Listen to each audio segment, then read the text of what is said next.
Defensive struggle early on in Vermilion, and your defense really helped the offense out after you turn it over, keeping the Coyotes out of the end zone in that first quarter. Yeah, we played really good defense to start.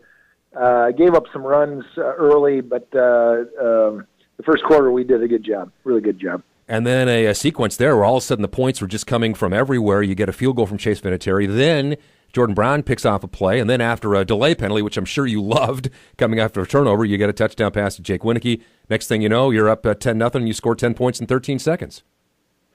Well, yeah, we'll take points anyway, but really thought we could gain some momentum and maybe shock them a little bit. Yeah. But that's a good football team. They just kept coming back. You talked about the runs, John, and there were some very big holes in that first half for their running game.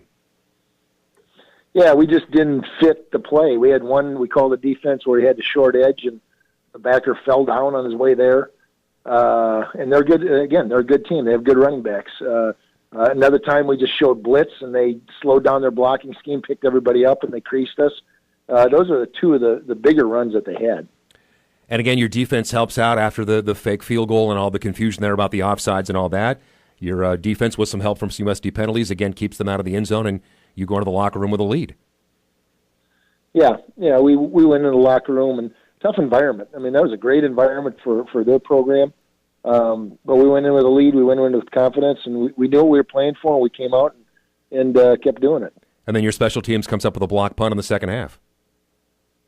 Yeah, Dan Jackson, our punt block lead coach, just does a great job of dissecting the other team's weakness, if you will. And we had a guy come free, just like we thought he could, and got his hands on it.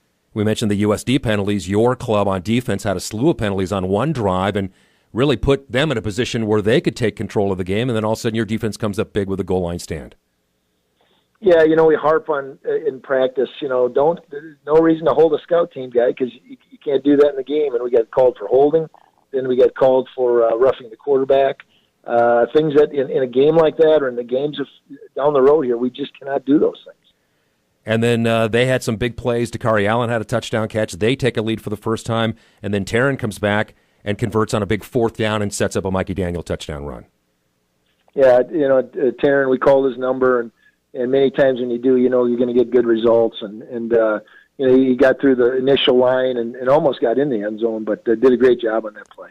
And then a couple of big plays, a Chris Streveler touchdown run called back because of a penalty, and then Dallas Goedert doing what Dallas Goedert does. I mean, is he better with one hand than he is with two, John? He's equal. It's amazing. Yeah, it's an amazing deal. And, he was being held on that play, so I think just balance-wise he went up with one hand, but just a phenomenal talent for us. So you're up 10 inside 5 minutes. I can't imagine anybody on your sideline thought the game was over at that point. No, nobody thought it was over.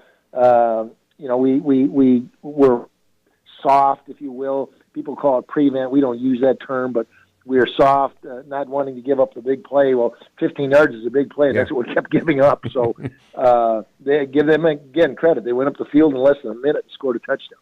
And then Christian Rosenboom comes up with a big fumble recovery, and then your special teams has to take care of business on an onside kick attempt. Yeah, and again, it was well executed by them, and Jake got his hands on it, initially dropped it, and then ended up getting on it. And again, they got a penalty, which gave us a little better field position on the play, and I guess the rest is history. So you take care of business for the second straight year, and you go into Sunday knowing, obviously you're in the playoffs, no doubt, and knowing that there's a very good possibility you're going to get one of those top 8 seeds, and deservedly so. What was the expectation when you sat down on Sunday morning? Well, we didn't know where we were going to end up. We thought we had, at best, be a 5, and that's what we ended up as. Interesting, preseason rankings came out in July, and we were ranked preseason 5, and we end up number 5 as a seed. So we kind of fulfilled what the vision was for us, and now we need to go to work and for the second season and try to get some wins. And again, another outstanding showing for the Missouri Valley to get 5 teams in, and arguably you could have made a case for 6 if things had gone maybe one other win another way. I mean, this is a league that once again dominated an FCS. It's a great league. The people that watch it, follow it, realize that.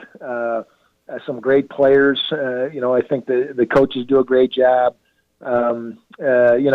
It'd be cool to have a final that'd be two Missouri Valley teams, and that can happen this year because they divided us up. So, John, after having the first-round bye last year, what did that experience teach you, and what will that do to help you with your preparation now that you're presented with the same opportunity this year?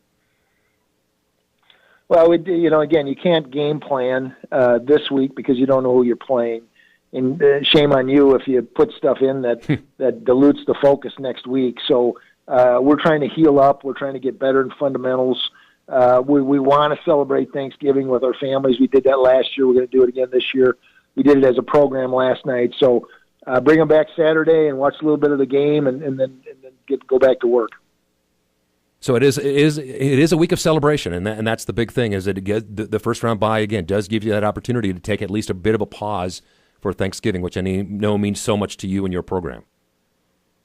Yeah, we create a family here, and as we function within the football program, we deal with our players like family members. I deal with assistants like family members, and so last night, Fellowship of Christian Athletes fed our 160 people in our program and our families, and we're going to release our guys today at about 1:30, and just want to be safe. Everybody, the guys from Orlando, the guys from Arizona, they all have a place to go for a real family Thanksgiving, and I think, when you do that, guys work harder for you because you treat them like they're special, and they are.